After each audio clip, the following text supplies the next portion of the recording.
Welcome back at WNST Text. Are brought to you by our friends at Coons Ford Security Boulevard. And Dennis Koulatsos is over there this week. And, Dennis, I often say to my good pal Bill Cole, he does my Dr. Melfi work on Wednesday, but when we lose, I need purple therapy with you on Monday. And I know we did some therapy sessions last year. I don't know that we needed that after Cincinnati on the Thursday night, but losing in Cleveland, the whole city needs therapy after that because we were feeling so good about things, but such is the league, right? I mean, only Kansas City and the Rams get to feel really good for this week, right?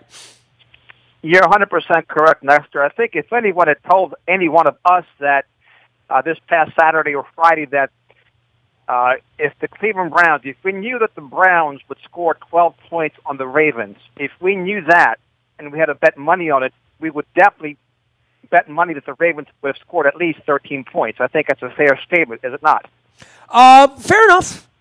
Yeah, I mean, you got an offense averaging 30.8 points a game prior to this one.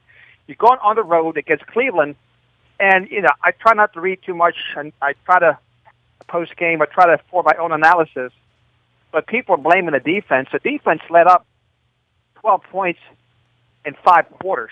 So, to me, it wasn't a defensive problem. The problem still lied on the offense and the turnovers and the drop passes, and football is the ultimate complementary game. The defense rubs off on the offense and vice versa, and special teams.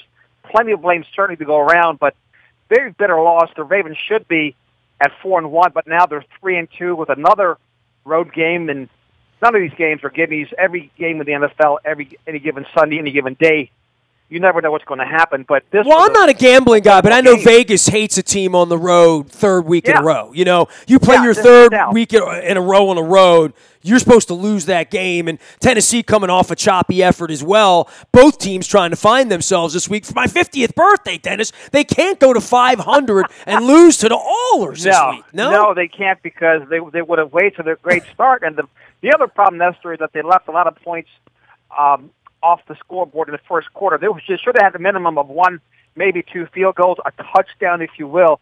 And when you allow a team to hang around on their home court in the NFL, you're just begging for trouble. You're asking for a loss, and that's exactly what happened to the Ravens against the Browns.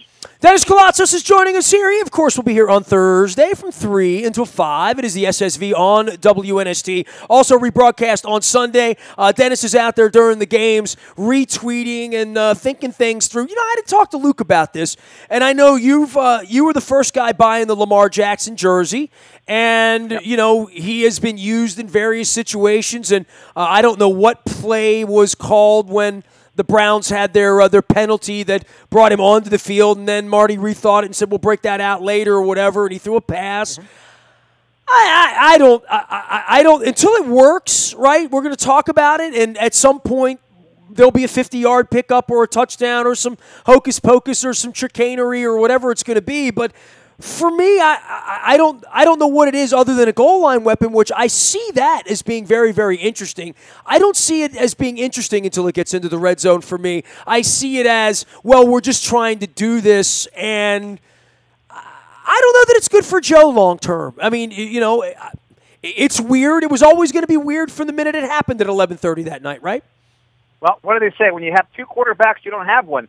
I made the bold prediction preseason that Lamar Jackson would be the Ravens' starting quarterback in 2019, and I've seen nothing that will change my mind. When you go on the road like this, when you have a great defense, and the Ravens do have a great defense, make no mistake about it, they have solid kicking, solid special teams, you almost have to Dilferize the offense. If the Ravens don't drop the ball, if Buck Allen doesn't put the ball on the ground, and if Joe doesn't throw that pick on the 2-yard line, this team wins going away. So I would make a case at some point, you got to insert Lamar, and of course, hindsight's 20/20. But my belief is, had they inserted Lamar Jackson in the second half, I know it's a stretch. I know I'm talking fantasy football or Madden here football, but I think if you put the rookie in there and just let him run around a bit, and the other part of it, commit to the running game, right? When you go on the road, you pack your defense and your running game.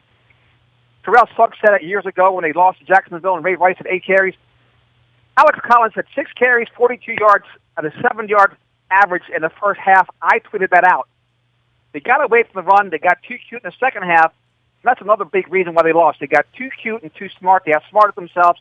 Instead of relying on that defense and that running game, to win on the road. I still want to see him run the ball more, Den, right? I mean, I felt like it was effective by and large. And, hey, you could bring Lamar Jackson in as part of that thing. And I know fumbles are going to happen, man. I don't know what else to say. Like, I've been watching football forever, and you try to minimize it. It's like interceptions. I mean, they're going to happen. You try to make sure they don't happen. And when they happen, you lose more often than you win. But I don't know that you can beat the guys up when the ball goes on the carpet and find the bed. I don't know that works long term, and they've all been guilty of it. I mean, the tip at the end zone, I didn't see it on the original. My original tweet was bad pass by Flacco. I didn't see Agba get his hand in on it. But either way, at the goal line there, I'm not in love with that play call. You got Buck Allen sitting there who's a wonderful goal line runner.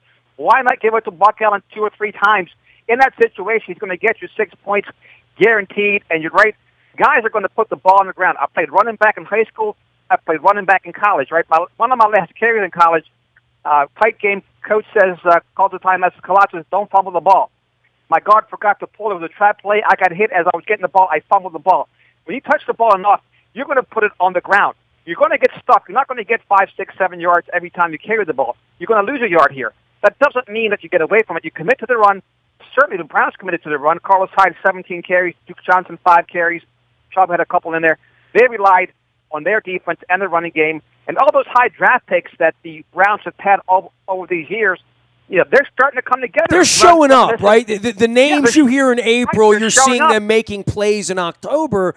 And we haven't seen a whole lot of that with them. I mean, Hayden, Joe Thomas. I mean, I can give you a handful of guys that have gone through there. I mean, Jamie Collins is making plays. New England threw him out. He was the best player in New England's team a couple years ago. So, part of that's coaching and Williams. And did you watch Hard Knocks or did you not? I watched Hard Knocks. Again, this team has some talent. Jarvis Landry is a terrific leader. The speech he made, here's a guy who was probably one of the highest paid wide receivers in the NFL, laying it on out there. He knew what he had. He saw the talent on his team. Did you like that speech? I did. I liked it. I love that speech, and I can't believe it. I went online and said that was one of the more incredible. I mean, I felt like that was a pretty raw thing, and it was, and really for real, and. Haven't been around these guys half my life now. Given the fact, Nestor, this guy had 400 catches, right? He just got the validation contract, and you can just tell how hungry he was. He was ready to be a leader of this team, and he took it, right? Power's never given, it's taken. In that moment, he took power in that Cleveland locker room. He is Dennis Koulatsos. We are breaking down the Browns and the Ravens as we get ready, not only for my birthday, as well as on Thursday from 3 until 5, Dennis, they can't win again between now. It'll still be a little bit more of the same old, same old. I guess, where are you with the experiment with Jackson and Flacco? I'm not against the way they're using it. I mean, I think it's interesting. It's a lot more interesting when it works, and I guess that's going to be it because every time he comes in, you notice it, and you either say, check, that's a good play, or not check, that wasn't, that play didn't net anything. And I think we measure his plays a little bit more. Well, one of the guys this morning brought up the fact that when Jackson's in there, they're a man down because, in essence, Joe Flacco does nothing, right? So you're actually playing 10 against 11. At some point, they have to pull Flacco as they insert Jackson. At some point, they have to trust Jackson to throw the ball down the field, just like they did once in the Cleveland game. At some point, they have to expand his role. They're giving him a little bit of time. I like when he's on the field.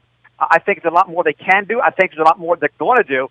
I mean, let's face it, 85% of the time he's been there, great things have happened. Even against Cleveland, he had a play where he got a first down that not many people in the NFL are capable of getting when he went around the corner, around the edge, and he outran the angle, right, to get him a first down in a critical situation.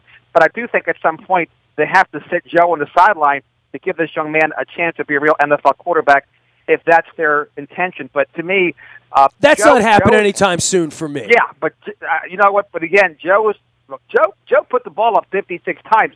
How many times have we said that's not Ravens football? That's not how you win in the AFC North in particular. They can't put the ball up in the air 56 times and expect to win. How about this? How about putting the ball up in the air 56 times? They have 9 friggin' points.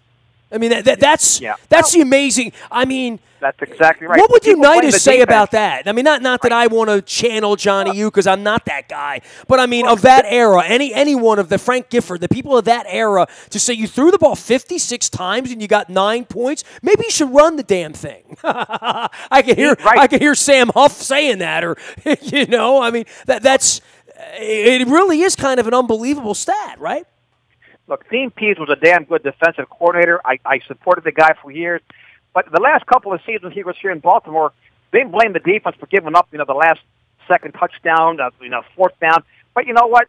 On the other end, had the Ravens offense just gotten one more first down, they would have won 2 or 3 games per year. So you can put that all you want on the defense and not being able to hold them. But in this league now, with the way that the passers are, I saw Derek Mason tweet out that, hey, with the way the rules are, I'd love to be a wide receiver in the NFL. It's like playing 7-on-7 in shells. You can't get beat up. You can't get hit too hard. They got to be careful how they tackle you, how they bring you down. And I think Derek made a very good point. There's no way that you score 9 points in an NFL game, no matter what the circumstance. I don't care if you have 2 feet of snow on the ground. I don't care if you're playing in a blizzard. You got to be able to put up more than a dozen if you're going to win, whether it's at home or away. How about the rest of the division? I mean, Pittsburgh looked like Pittsburgh, and Cincinnati fell behind. And I was saying to Luke, can you imagine being in the line to take the halftime, to relieve yourself in the men's room line in Cincinnati, down 14-0, right? Like, can you imagine the conversations that were going on in the alcoves of the stadium? And then Cincinnati comes out and blows off the doors in the second half, and obviously the Ravens are the only team in the division that lost.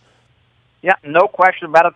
The only good thing is that Cincinnati and Pittsburgh play each other this week coming up, and one of them is going to take an L. Hopefully, it's Cincinnati, since they're winning the division.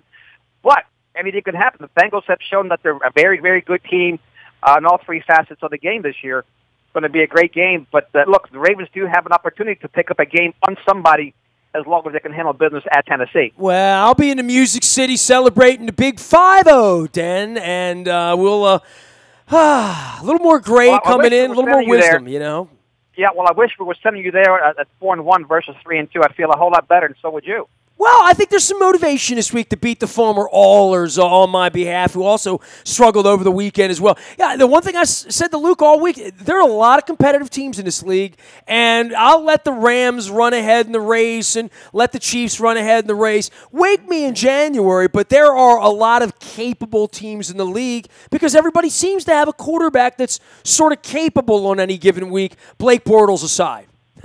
Yeah, I would agree with you. It's definitely a week-to-week league, and if you don't bring your A game on any given Sunday or Thursday or Monday, you're going to get beat. You're going to get your feelings hurt, and that's what happens to the Ravens. They went up in Cleveland. They failed to execute, didn't protect the football, left points off of the board, left points on the field, and as a result, now they're 3-2 with some second-guessing, head-scratching, and instead of being a top-5 team in the NFL, they've kind of fallen back towards the middle of that pack. All right, tell everybody what's going on out at your place. Everything's free because the Ravens lost, right? No. You know what? Everything's free, but you do get some payments with your new ride, courtesy of 4 quarter credits. You just got to. Well, I mean, you know what is free? The financing's free, 0%, right? 0% is, look, 0% is the real deal. I mean, that saves a ton of money, particularly with some of these trucks that are $50,000, $60,000, $70,000, $80,000. You save yourself $5,000, $6,000, $7,000 in interest charges. It's going to go away because rates are rising and inventories are down significantly across all manufacturers. So right now is the very best time of the year to visit us here at Coons, Baltimore, Ford. And I just mentioned the WNST. If you can put those letters together, you will get an extra discount courtesy of Baltimore Ford. Well, look at that. All right. Well, we'll see you on Thursday between 3 and 5. It is the SSV on WNST. I'll be joining Dennis en route to Nashville this weekend. And I'm getting more wisdom this week when I add the 5 to the beginning, the 5 and the O. Got any advice for me? Any advice for you? Yeah. It's just have fun, man. That's all. Just enjoy yourself. That's good advice. You do the same thing as we lick our wounds here this week. Just have fun. You know, well, it is what it is. You're getting ready to celebrate a great milestone, and just enjoy it, man. We have, we're still here, right? That's the biggest blessing of them all. Still in the game, still fighting. Above ground. There he goes. Dennis Koulatsos. He's above ground over at Coons Ford Security Boulevard. Go see them. And, of course, get on our WNST text service. All brought to you by Coons Ford Security Boulevard for all breaking news. Luke doing a great job out in Owings Mills. I'm watching baseball games that I have no stake I have interest in the baseball, but no stake. It's kind of weird. I'm not really rooting for or against anyone. Orioles, plenty of former Orioles banging around as well this week while we're watching baseball. I'll be in Nashville celebrating the Big 5-0 this week. You can find it all out on Facebook, Twitter, LinkedIn, Snapchat, Instagram, and streaming live on our Facebook, as well as our YouTube WNSTV channel. We are WNST.net, AM 1570, and WNST Towson, Baltimore, and we never stop talking Baltimore sports.